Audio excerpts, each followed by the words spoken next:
Good morning. Welcome back to the Cruise News You Can Use. I'm Eric with Cruising with Cheryl and Eric. And this is the cruise news for, what's today? I don't even know. Wednesday, October 11th of 2023. So today, got a couple of quick stories for you. Let's get started.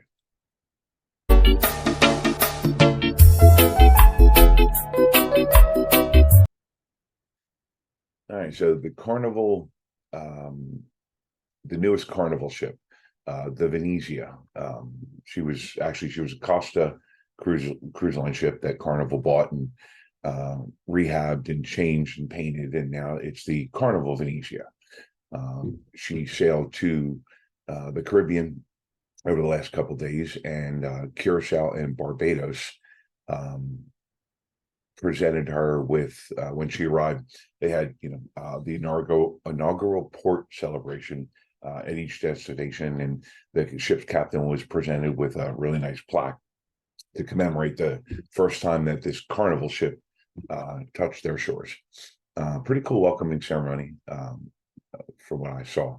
And I hope you are on board that ship and you enjoyed those festivities. Next up, Holland America is specifically targeting the residents of seven specific, wow, seven specific U.S. states with some new marketing.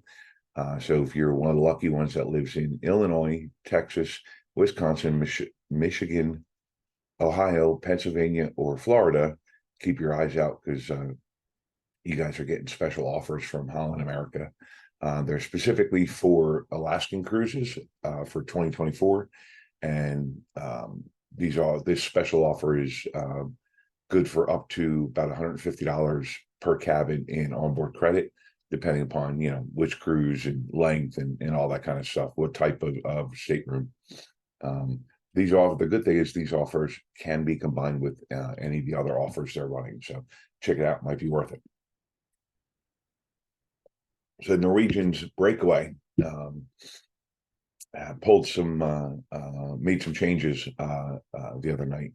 They were contacted by the Italian Coast Guard to provide assistance for a rescue operation that was going on, and they were on site, willing and able to assist the Italian Coast Guard. Turns out they didn't actually have to help, but they were there.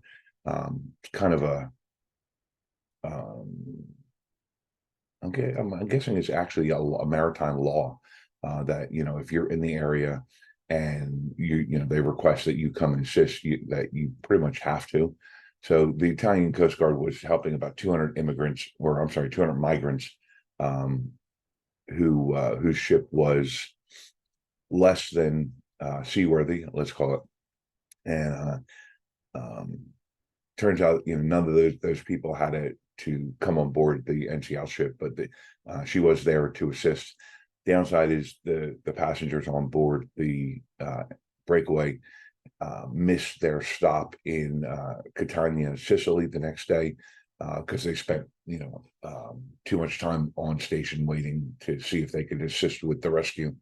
But I'm sure that the passengers were a little upset, but at the same time, I'm sure they understood that being there, being ready and willing and able to assist in the rescue of 200 people's lives, I'm sure they understood that. So next up, another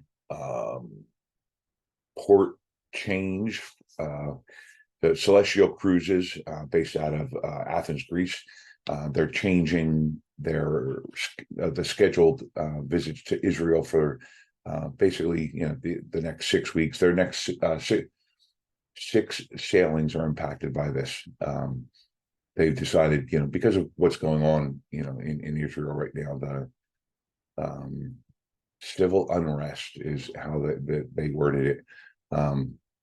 They're going to skip any port arrivals in Israel for those 6 sailings, and each sailing is going to the itinerary is going to change a little bit. And if you're booked on one of those trips, they'll be reaching out to you to let you know. And last but by no means least, NCL, for one particular sailing, NCL has decided that they're going to eat the VAT, the value added tax from France. Kind of interesting situation. So the October 2nd sailing of goodness, of course, I forget the name of the ship. Doesn't matter, they're already on board. So France, Italy, and now Spain all have decided to add a tax to any cruise lines that land in any of those three countries. They stop there, do port call in any of those three countries, and or if you sail in the territorial waters of any of those three countries, they're going to add a value added tax to the cruise line. And basically, most of the tax gets put on either food or drinks. There are some other, like Spain's doing one. If anyway, so basically, if you're sailing in Europe, you're going to be paying these taxes for a variety of reasons. NCL decided that for the October 2nd sailing, that if you pre-purchased your beverage packages or your specialty dining, that they're going to pay that tax for you.